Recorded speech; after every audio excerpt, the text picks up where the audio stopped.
नमस्कार। आज मैं आपके समक्ष कबीर के एक पद झूठे तन को क्या गड़बावे की व्याख्या लेकर प्रस्तुत हुआ हूँ। इस प्रस्तुति के माध्यम से आप इस पद के अर्थ को समझने और उसकी व्याख्या करने में समर्थ हो पाएंगे। यह व्याख्या एक संकेत मात्र है और इसमें आप अपनी दृष्टि के अनुसार बदलाव कर सकते हैं या कुछ नया जोड़ सकते हैं। पहले पद सुनते हैं और फिर उसकी व्याख्या पर एक दृष्टि डालते हैं। झूठे तन को क्या गड़बावे, मरे तो पल भरी रहन न पावे। खीर खान घृत पिंड संवारा, प्राण गए लय बाहर जारा। जिहि सिर रचि रचि बांधत पागा, सो सिरु चंचू संवार ही कागा। हार जरे जैसे लकड़ी झूड़ी, केस जरे जैसे तृणकय कूड़ी। कहे कबीर नर अजहू न जागय, जमका दंड मुंड महिला गए। प्रस्तुत पद कबीर दास द्वारा लिखित है। कबीर भक्तिकालीन निर्गुण ज्ञान मार्गी काव्यधारा के प्रतिनिधि कवि हैं। अपने युग और समाज के सूक्ष्म निरीक्षण से संचित अनुभवों को उन्होंने अपने पदों में अभिव्यक्त किया है। उनकी कविता गहन आत्मानुभूति का प्रकाशन है। शास्त्रों में लिखित बातों को दोहराने के स्थान पर कबीर आँखीं देखी सत्य को अभिव्यक्त करने में विश्वास रखते थे। इसीलिए एक ओर जहाँ वे अपने युग में विद्यमान धार्मिक बाह्य आडंबरों, अंधविश्वासों तथा रूढ़ियों की पूरी निर्भीकता के साथ कठोरतम शब्दों में निंदा करते हैं, वहीं दूसरी ओर निर्गुण निराकार ब्रह्म के उपासक होते हुए भी भक्ति में माधुर्य भाव, पूर्ण तन्मयता और समर्पण का भाव प्रस्तुत करते हैं। इन पंक्तियों में कबीर ने सांसारिक संबंधों की क्षणभंगुरता और मानव शरीर की नश्वरता को अभिव्यक्त करते हुए मनुष्य को जागने अर्थात माया मोह के बंधन से मुक्त होने की शिक्षा दी है। इन पंक्तियों के माध्यम से कबीर ने मानव जीवन की नश्वरता और संसार की निस्सारता का वर्णन किया है।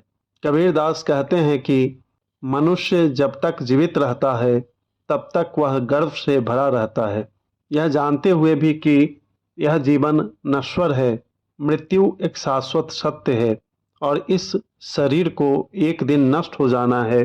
मनुष्य सांसारिक जीवन के कुचक्रों में फंसा रहता है, जीवन के माया मोह में लिप्त अहंकार में डूबा रहता है। वह कहते हैं कि जब यह शरीर ही झूठा अर्थात नाशवान है तो फिर गर्व किस बात का और किस लिए। मृत्यु के बाद परिवार के लोग इस शरीर को क्षण भर भी घर में रखने को तैयार नहीं होते। धार्मिक सामाजिक मान्यता के अनुसार लोग पार्थिव शरीर को घर से बाहर रखकर जल्द से जल्द अंतिम संस्कार की तैयारी शुरू कर देते हैं। कबीर कहते हैं कि जिस शरीर को व्यक्ति खीर, खांड और घी से संवारता है, उसी शरीर को प्राण निकल जाने के बाद बाहर ले जाकर जला दिया जाता है। कहने का अभिप्राय यह है कि मनुष्य जब तक जीवित रहता है वह स्वादानुसार उत्तम किस्म के भोजन और सुख सुविधा के अन्य साधनों का उपभोग करता है।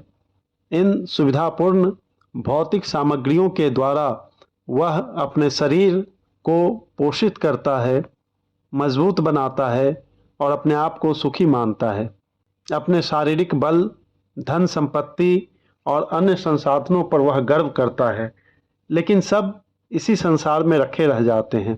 प्राण निकल जाने के बाद उसी शरीर का अंतिम संस्कार कर दिया जाता है और इसके साथ ही सब कुछ खत्म हो जाता है। कबीर जीवन की क्षणभंगुरता के बारे में लोगों को सावधान करते हुए कहते हैं कि जिस सिर पर तुम अपनी रुचि के अनुसार सुंदर तरीके से पगड़ी बांधा करते हो, उसी सिर को मृत्यु के बाद कौवे अपनी चोंच से खोद खोद कर खाते हैं। अभिप्राय यह है कि मनुष्य जब तक जीवित रहता है तब तक अपनी क्षमता के अनुसार उत्तम किस्म के वस्त्र धारण करता है।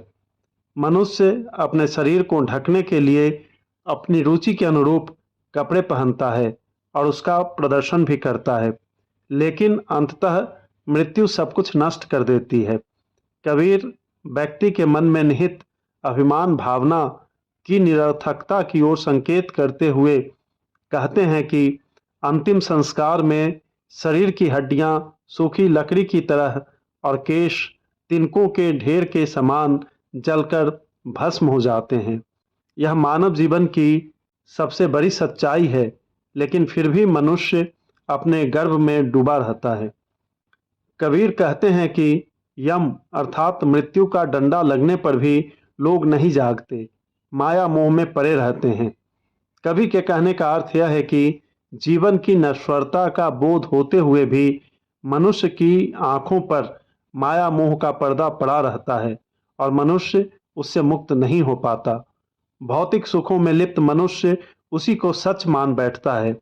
सांसारिक संबंधों के निर्वाह और दुनिया के गोरख धंधे में उलझे रहने के कारण उसके पास ब्रह्म, परमात्मा और आध्यात्मिक जीवन के बारे में सोचने का अवकाश ही नहीं रहता तथा उसका अमूल्य समय नष्ट हो जाता है।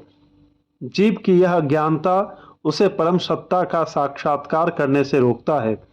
परमात्मा तक पहुंचने के लिए सांसारिक जीवन के माया मोह से मुक्त होना जरूरी है तथा इसके लिए व्यक्ति को आत्मबोध और ज्ञान की जरूरत होती है।